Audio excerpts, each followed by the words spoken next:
오늘은 이제 경제 용어는 아니고 영수회담 얘기부터 좀 해볼 것 같은데 오늘 오전에 이재명 민주당 대표가 다 접어두고 윤석열 대통령을 만나겠다라고 밝혔어요. 사실은 이제 뭐 실무회동이 좀 뭐 난항을 겪으면서 이거 이러다가 되는 거야 안 되는 거야 뭐 이런 우려가 나오고 있던 상황인데 이제 상황이 급진전되는 분위기예요.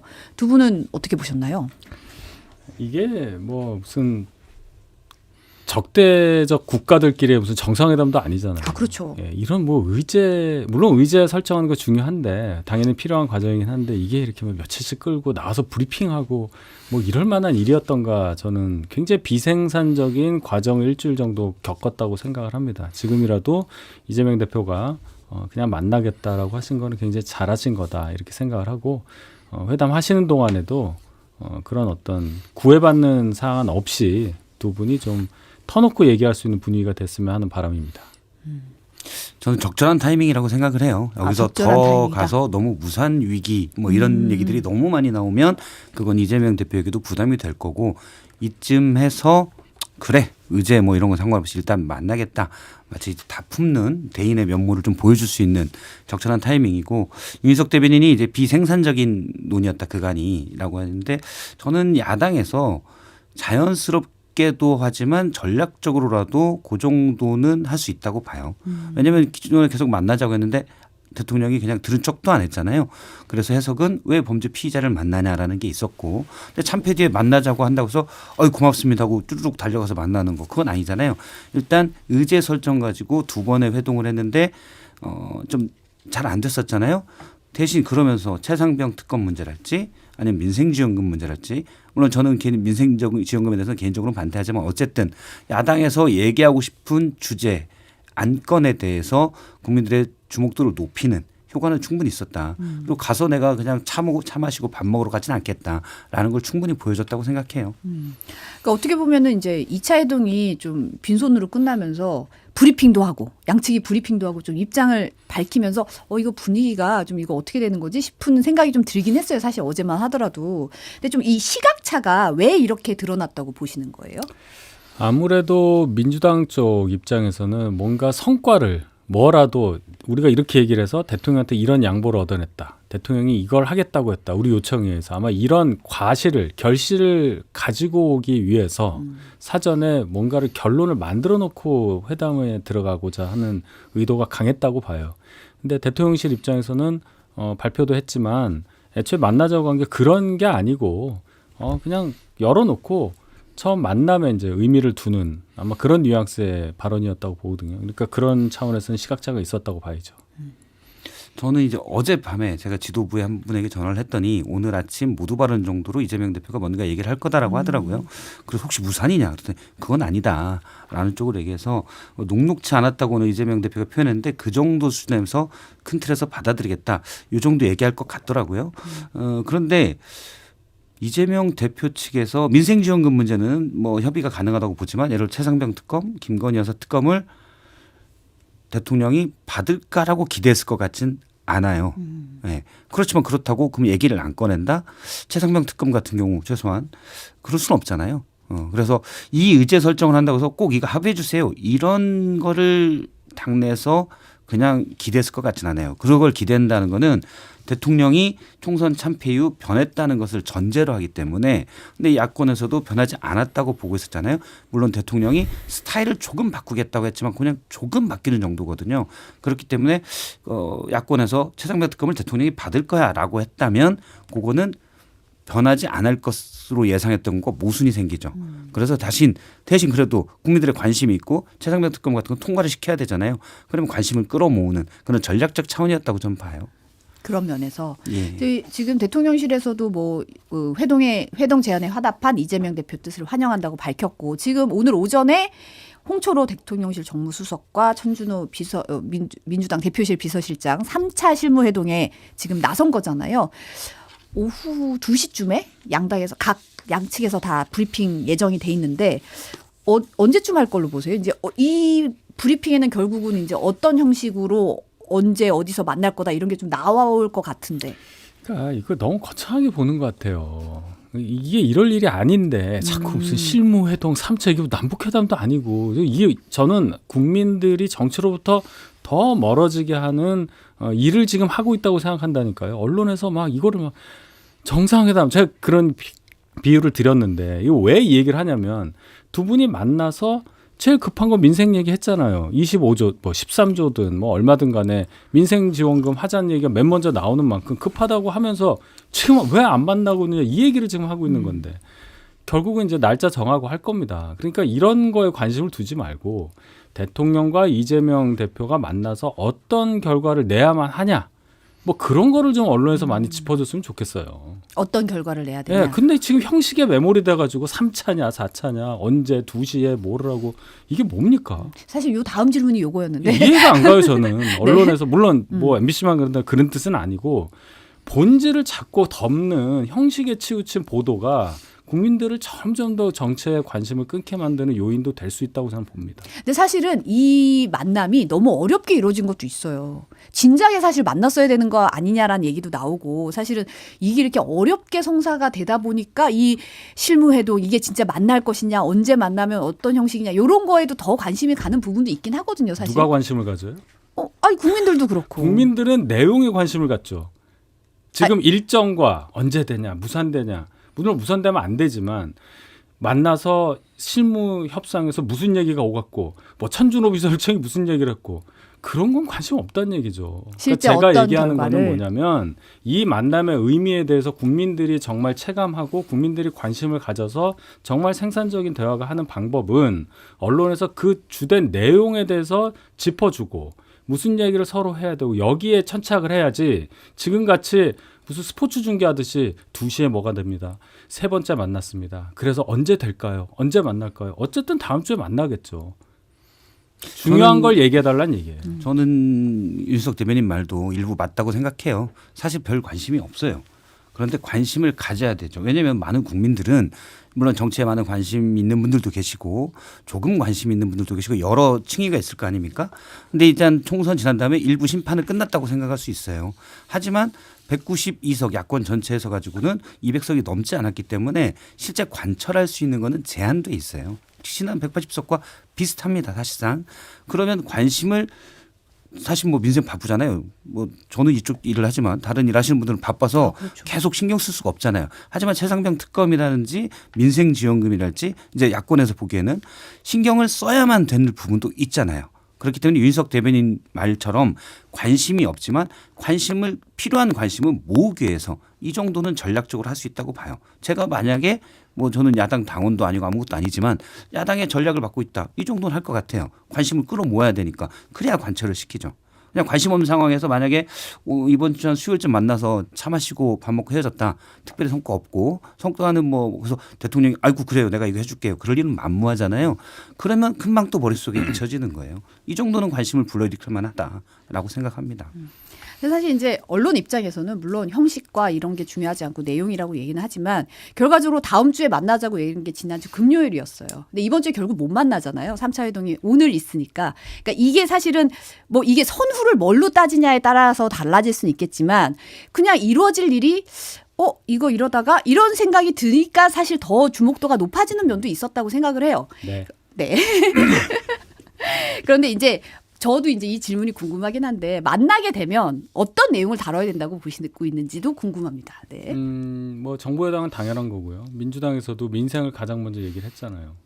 속셈은 이제 특검 쪽에 있다고 보긴 하지만 그럼 민생 관련해서 생산적인 대화가 돼야 됩니다. 25만 원 전 국민 그리고 총액 13조 이걸 가지고 받으세요 이렇게 하기보다는 자 취지에 대해서 공감하는 부분이 있다면 액수가 맞느냐 13조 하는 게 두 번째는 전 국민에게 주는 게 맞느냐 그다음에 세 번째는 현금 형식으로 주는 게 맞느냐 뭐 이런 정도 얘기는 해야 될 거예요. 거기에 대한 답도 물론 대통령께서 뭔가 많은 통계치를 갖고 계시니까 말씀하실 수 있는 게 있고 뭐 할 수 있다 없다부터 시작해서 이제 그런 정도의 논의가 되면 충분히 국민들께서 의미 있다고 보실 수 있을 만한 그런 회담이 된다고 저는 봅니다.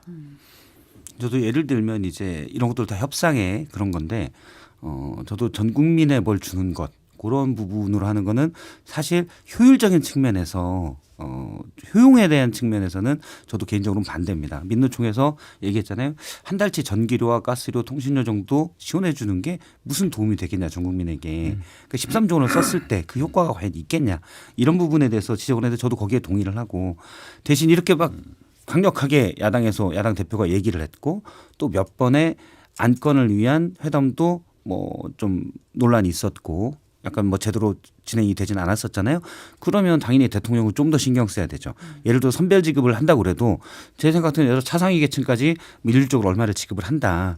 그런 저는 뭐 개인적으로 그런 부분이 낮다고 보는데 경제가 어렵다면 차상위 계층이까지가 제일 어렵잖아요. 우리나라는 이미 전산으로 어디 누구까지가 차상위 계층인가 드러나 있기 때문에 예를 들어 뭐 석 달 지원할 걸 넉 달 지원할 수도 있고 이런 게 다 협상의 어떤 카드로 작용을 하거든요. 그러면 대통령도 조금 더 신경 쓸 수가 있겠죠. 만약에 전국민 지원금을 안 한다고 하더라도 좀 더 그거에 비등한 정도의 효과를 가질 만한 선별 지급을 한더라도 그런 정도의 어쨌든 힘겨루가 되지 않을까 그렇게 생각을 합니다. 아까 특검을 속셈이라고 얘기하셨는데 특검 부분을 그렇게 얘기하신 네, 이유는? 어차피 특검 제가요?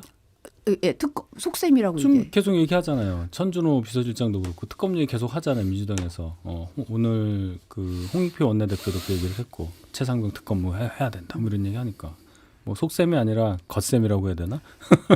하여튼 그런데요. 곱셈 정도로 하시죠. 네, 알겠습니다. 일단 그거는 어쨌든 국회에서 넘어와야 되는 겁니다. 넘어온 상태에서라면 모르겠는데 아직 시작도 안 했는데 대통령에게 미리 그거 해야 되니까 예를 들어서 가결이 돼서 왔을 때 제2요구권을 발동하지 마세요라든지 이런 얘기하는 거는 이 첫 만남에 이게 어울리냐 하는 생각을 먼저 해봐요.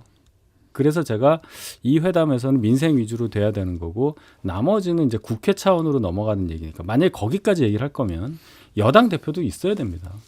그게 맞죠. 그게 논리적으로 맞잖아요. 근데 여당 대표가 안 가나요? 윤재욱 대표가? 지금 두 분만 만나는 거 아니에요? 아니에요? 확실히 세 명 모르겠습니다. 만나는 건 아까 싫다고 그랬잖아요. 오전에 뭐 보니까 배석한다는 얘기도 있는지 어쨌든 제가 확실히 몰라서 여쭤보는 겁니다. 글쎄요. 뭐 어디서는 여당의 대표가 없는데 어떻게 가냐는 말까지 하더라고요. 권한대행 계십니다. 근데 이제 그런 거죠. 이 총선 참패 이후에 이제 총선의 결과를 가지고 민의를 가지고 얘기를 한다고 얘기하는 거잖아요. 이게 국회법상 상에서 지금은 이제 뭐 거부권 얘기가 국회에서의 얘기지만 이 특검이라든지 이 최상병 수사 외압 의혹에 관한 국민적 관심 이게 사실 총선의 민의라는 해석이잖아요. 그래서 그런 선상에서 이게 법이 오가고의 문제가 아니라 이 테이블에 이런 총선의 민의에 대해서는 얘기가 나와야 되는 거 아니냐 그러니까 이런 얘기가 나오는 절차라는 게 거죠. 있잖아요. 절차가. 그렇게 따면 국회 왜 있어요? 그러니까 영수회담에서의 논리가 안 맞죠. 국회에서 와서 국회에서 뭔가를 해서 대통령 책상 앞에 법률을 공포를 할 거냐 말 거냐. 그때 이제 대통령이 결정을 하는 거지. 이런 거잖아요. 아, 내가 받아줄 테니까 국회에서 통과해 오세요. 대통령이 그럴 수는 없는 거 아니에요. 역으로도 마찬가지입니다. 우리가 192석을 가지고 통과를 시킬 테니 대통령이 이걸 하지 마세요. 이렇게 하는 게 지금 맞느냐. 이 회담의 성격과 이 만남의 이 성격을 봤을 때 그걸 제가 얘기하는 거예요. 할 수 없다는 얘기가 아니라 지금 이렇게 만났을 때는 그럼 여당 대표가 있어야 이 논의가 맞는 얘기라는 거예요. 제 얘기는. 여당 대표를 완전히 패스하고 그래 니네 과반도 안 되니까 빼고 원내 과반 절대 과반을 갖고 있으니까 우리 마음대로 그렇게 보인단 말이에요. 민주당을 위해서 하는 얘기예요. 형식적 차원에서는 윤희석 대변인 말이 맞는데 그건 형식적 차원이고 예를 들어 수의 세계에서는 맞습니다. 수의 세계도 완전 숫자로만 이루어지니까 딱딱 떨어지잖아요. 다 맞는 말씀이에요. 근데 우리가 뻔히 여권 내에서도 최상병 특검을 받아야 된다는 목소리가 많잖아요. 누구나 알고 있는 바, 뭐 누구나라고는 모르는 분도 꽤 있겠지만 어쨌든 주자는 바는 대통령이 당연히 안 받을 거다. 왜? 대통령실이 의혹의 중심이기 때문에 안 받을 거로 예상을 하고 있잖아요. 그러면 수의 세계에서는 윤희석 대변인 말이 맞는데 말의 세계에서는 예를 들어 만나서 이거는 국민적 의혹이 있고 이런 것들이 혹시 여당에서 국회에서 어느 정도 얘기가 논의돼서 오면 사실은 제2요구 오기 전에 야당이 헤드로 150석이 넘어가기 때문에 국회법 절차에 따라서 이건 가결된 겁니다. 그러면 오면 대통령이 적극적으로 전향적으로 생각해 주시기 바랍니다. 그러면 그렇게 오면 생각하겠습니다. 이렇게 하면 되잖아요. 말의 세계에서는 이게 허용이 돼요. 그러니까 그 정도는 요구할 수 있죠. 제 얘기는 그게 아니고 뭐 네. 맞는 말씀이에요. 거기까지 네. 오케이. 근데 지금 홍익표 거기까지만 딱 원내대표나 오케이? 아니 네. 박성태 평론가님하고 실장님이죠. 실장님의 얘기하고 홍익표 원내대표 등 민주당에서 하는 얘기에 결이 달라서 하는 얘기예요. 결이 다르다. 박성태 실장님 같은 경우 얘기는 할 수 있죠. 말의 세계에서. 당연히 그렇죠. 가능한 얘기입니다. 대통령도 그렇게 반응할 수 있는 거고요. 근데 그게 아니라 관찰해야 된다는 식으로 얘기를 하잖아요. 그럼 그 얘기를 그대로 옮겨서 홍익표 원내대표가 오늘 아침에 한 얘기를 그대로 이재명 대표가 읊을 수가 있겠느냐는 거예요. 저는 그러니까 예를 들어 그 아다르고 어다른 면들이 있잖아요. 대통령 실제 만나서 서류 내밀고 자 거부권 행사 안 하겠습니다. 사인하세요. 이러진 않을 거 아니에요. 그래서 그 아다르고 어다른 게 실제 그거는 회담 내용을 봐야 될 것 같아요. 아다르고 어다른 차원을 훨씬 넘어간 차이라고 봅니다. 오 정도 차이 전혀 달라요. 아 그래요? 그 차원이 아닙니다. 알겠습니다. 네. 예. 오늘 오전에 한국갤럽 여론조사 결과 얘기를 좀 해볼게요. 윤석열 대통령의 국정 지지율이 24%로 집권 이후 최저치인 23% 기록한 지난주보다 긍정평가가 1%포인트 상승했고 이제 지지율은 결국 2주 연속 20%대에 머물렀어요. 부정평가가 65%로 전주보다 3%포인트 내렸는데요. 이제 한국갤럽이 이게 수치 변화가 워낙 이제 작다 보니까 의미를 부여하기 어려운 이제 오차 범인의 움직임이라고 분석을 했더라고요. 어떻게 보시나요? 네, 뭐 오차 범위 내니까 통계적으로는 유의하지 않다. 그러니까 뭐 다르다고 말할 수 없다 이거잖아요. 그래도 숫자상 오른 걸로 나오니까 뭐 나쁜 건 아니지만 지지율 수치 자체가 절대적인 수치 자체가 워낙에 낮아서 참 안타깝고 뭐 송구스러운 마음이죠 국민 여러분들께. 예, 저희가 잘 못해서 대통령 지지율이 이렇게 낮으니까요. 전 윤희석 대표님 말을 더 듣고 싶어가지고 또 하실 말씀 있으면 할 말이 없죠. 할 말 없어요. 뭐 여기서 부정평가 3% 내린 것은 무슨 뭐 때문에 그런 거고요. 네. 지지율 1% 오른 건 뭐 때문에 그런 얘기는 할 수가 없는 상황이잖아요. 예. 앞서 이제 윤희석 대표님 말처럼 유의미하지 않다. 저는 이게 중요하다고 봐요. 유의미하지 않잖아요. 왜냐? 그러면 지난번 23% 찍었을 때 가장 낮은 수치였고 이 정도면 보수의 지지층에서도 많은 이반이 일어났다라고 볼 수가 있는 건데 그동안 있었던 일을 생각하면 사실은 그러니까 총선 참패 이후에 대통령이 처음에 56자 대동 메시지를 보냈고 그다음에 국무회의 모두 발언에서 앞으로 소통을 더 하겠다고 했잖아요. 여기까지 해도 안 바뀌었네. 대통령 그대로네. 우리가 심판했지만 대통령이 느끼질 않네. 이게 지난번에 23% 드러났거든요. 네. 그 다음에 비서실장 정무수석 인선을 직접 소개하고 나와서 대통령이 직접 기자들 앞에 정말 17개월 만에 나와서 자 질문 있으면 해보세요 라고 한 모습도 보여줬잖아요. 그래도 지금 민심은 안 바뀌었다고 보는 거예요. 그래서 유의미한 변화가 없는 거죠. 대통령은 유의미한 변화를 했다고 생각하는데 민심은 아니야 라고 보는 거죠. 왜 그러냐? 실제 안 바뀌었으니까. 우리 국민들이 고등교육이 의무교육이잖아요. 다 알아요. 네. 더 붙이실 말씀이 아니요, 있다면. 맞는 말씀하셨어요. 그러니까 대통령께서 고맙습니다. 이제 예. 변화된 모습을 보이는 중이고 그런 것에 대한 평가가 나오려면 시간이 필요할 거고 어떤 결실도 필요할 거고 성과도 필요할 거고 한데 그러기에는 총선에서의 저희의 참패 충격 그리고 그 이후에 당에서 또 보여준 모습 또 대통령의 여러 가지 발언 이런 것에서 느끼는 저희 지지층의 마음이 아직 녹지 않았다 이렇게 봐야죠. 근데 지난번도 그렇지만 이번 지지율을 대통령이 보다 좀 더 뼈저리게 느껴야 되는데 본인이 많이 변했다고 생각하고 얘기를 하고 나부터 변할게. 저는 그 비서실장과 정무수석 인선을 직접 소개하고 웃으면서 활짝 웃진 않으셨지만 어쨌든 웃으면서 기자들의 질문을 받겠다고 한 게 본인이 변하려는 노력이라고 생각을 하거든요. 네. 대신 되게 제한적이죠. 일부 스타일에서 일부만 변하려는 거의 시옷 정도 변하려는 노력을 보인 거죠. 근데 민심은 그건 변한 게 아니야 라고 판단하고 있는 거예요. 이 정도로는 안 된다. 그렇죠. 그러니까 아주 조금의 스타일상의 변화만 있다는 걸 민심이 알고 있기 때문에 대통령이 국민이 나한테 요구한 게 민심이 나한테 요구한 게 이 정도가 아니었구나라는 거를 아셔야 되고 거기에 대한 보고서가 올라가야 되는데 보고서를 잘 안 보시죠. 어쨌든 그런 걸 좀 다 보세요. 누가 이제 다 말이라도 보시죠. 비서실장이 이건 정진석 비서실장이 세게 얘기를 해야 됩니다. 네. 어떻게 바뀌어야 된다고 보세요, 그러면? 국정 예를 들어 지금 저는 제일 답답한 게 의대 정원 문제 있잖아요. 계속 일부 언론에 단독 기사로 나오는 게 의료계에서 합리적인 근거 있는 안을 가지고 오면이라고 나와요. 뭐 4+5+4 협의체도 구성하고 뭘 만들겠다고 하지만 그리고 그다음에 하나 진전된 게 국립대 총장들이 의대 정원을 올해만 어떤 감축할 수 있다고 하지만 이번에 뭐 일부 보도 조선일보 보도 나오는 것들이 내년에도 감축할 수 있다. 이런 식으로 얘기가 됐거든요. 그러니까 2,000명 증원이 상수인데 거기서 올해는 한시적으로 50% 줄일 수 있어라고 얘기했고 그럼 올해만 한시적인 거냐? 사실은 내년에도 여기까지 얘기가 됐거든요. 지금 그 정도로 얘기할 때가 아니에요. 대통령이 나서서 다 만나고 비서실장이 만나든지 만나서 의료계 각 단체 만나서 적극적으로 얘기하고 그래 그러면 증원은 하긴 할 텐데 아예 숫자는 내가 원점에서 다시 생각해 볼게. 이런 식으로 가야 되거든요. 근데 지금 급하잖아요. 암 환자들 계속 치료도 못 받고 기다리고 있거든요. 이 민생이 되게 급박하고 중요한 겁니다. 시간이 무작정 끌 수 있는 게 아니에요. 몇 명이 들어 환자가 있는 거예요. 근데 거기에 대해서 아주 전향적인 모습은 제가 볼 때 없어요. 그냥 예전에 아주 꽉 막힌 데서 조금 열려 있는 거. 이 정도입니다. 더 바뀔 거면 훨씬 더 열려서 의대 증원 문제도 늘리긴 늘릴 거예요. 하지만 숫자는 아예 원점에서 재검토할 겁니다. 비서실장이 다 만나고 다녀야 돼요. 여러 단체가 있잖아요. 제가 예전부터 얘기했지만 의료계 단체가 여러 군데이기 때문에 절대 합의한 당신들이 가져오세요. 못 가져와요. 못 가져오는 게 상수입니다. 그건 의료계를 욕할 게 아니라 모든 게 단체가 여러 개 나뉘어져 있으면 못 가져옵니다. 자기들끼리는. 그럼 자기들이 그렇게 급하지도 않아요. 그러면 정부는 그걸 해결해야 될 책임이 있는 것이죠. 왜? 예산 받잖아요. 세비로 월급 받잖아요. 그러면 그걸 해결해야 할 책임이 있는 곳이에요. 적극적으로 나서야죠. 근데 그런 모습은 제가 볼 때 물밑에서 하는지는 몰라요. 제가 물밑은 잘 안 보이니까. 근데 지금 볼 때는 없어요. 그러면 그 정도 변하지 않았다 생각이 됩니다. 맞는 말씀이에요.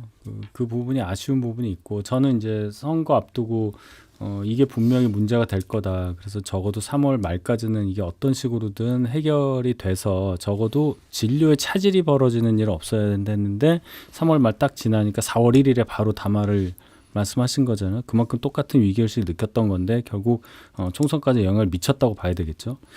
증원 문제 이제 2,000명이냐 이제 여기서부터 시작을 하는 건데 의협회장 당선자는 뭐 아예 대놓고 자기는 감축하는 게 더 낫다는 식으로 얘기를 하는 강경파가 있고 하니까 도대체 누굴 상대로 얘기를 해야 되느냐는 것 그런 고민도 정부가 갖고 있는 거고 한 가지 여기 첨언할 것은 민주당이에요. 민주당이 총선 전에 이랬어요. 이 문제에 대해서는 총선 직후에 TF를 만들어서 위원회를 만들어서 얘기를 하겠다라고 하더라고요. 김민석 의원이. 그래서 굉장히 비겁한 태도다. 그 정도 이 의석수를 갖고 있고 뭐 그때는 이제 결과 나온 건 아니지만 거의 이제 비슷하잖아요. 그랬으면은 아무리 선거에 저희한테 불리하고 본인들한테 유리하다 하더라도 뭔가 개입을 해서 안을 얘기한다든지 뭔가 이렇게 얘기하는 그런 과정을 거쳐 줬어야 하는데 아주 그냥 뒤로 빠져 있다가 이제 와서 또 그 얘기를 한다는 게 그게 맞느냐 그런 지적은 제가 좀 첨언을 합니다. 민주당도 그러면 이번 의제 영수된 문제에 빠른 해결을 요구합니다. 이게 뭐 들어갈 것 같기도 하고 어쨌든 들어가야 그 얘기는 된다고 저는 한마디도 안 보는데 하더라고요. 들어가지 않을까요? 한마디 정도는 할지 민주당에도 똑같이 네. 똑같은 잣대로 좀 발언해 주시기를 바랍니다. 근데 뭐 제가 생각하는 건 물론 민주당도 그렇게 하면 좋죠. 그런데 책임은 맞아요. 여당과 맞아요. 대통령이 9배 정도가 더 있어요. 맞아요. 다른 방송은 128배라고 했는데 그거 이해 칠승. 네, 이해 칠승. 이해 칠승. 네, 128배라고 했는데 그 정도가 책임이 훨씬 커요. 예를 들어 민주당이 주도해서 의료계 5개 단체를 모아놓고 자 협의를 해서 가지고 왔어요. 대통령에게 줘요. 대통령이 고맙습니다 하겠습니까? 왜 네가 나섰어? 이렇게 나올 겁니다. 그래서 그러기도 쉽지 않아요. 대신 이제 정부를 계속 압박해서 좀 의견을 듣고 전달하는 역할은 야당이 할 수 있죠. 그럼 똑같은 얘기죠. 저 민생지원금도 마찬가지지. 정부가 하는 건데 민주당이 와가지고 뭐 13조, 25만 원 이런 얘기하면 지금 똑같은 논리를 할 수 있다는 거잖아요. 제 얘기는 같은 잣대로 똑같은 얘기 해주십사 하는 얘기예요. 그래야 토론이 되죠. 네. 안 받을 거라고 했잖아요. 그 얘기를 안 하니까.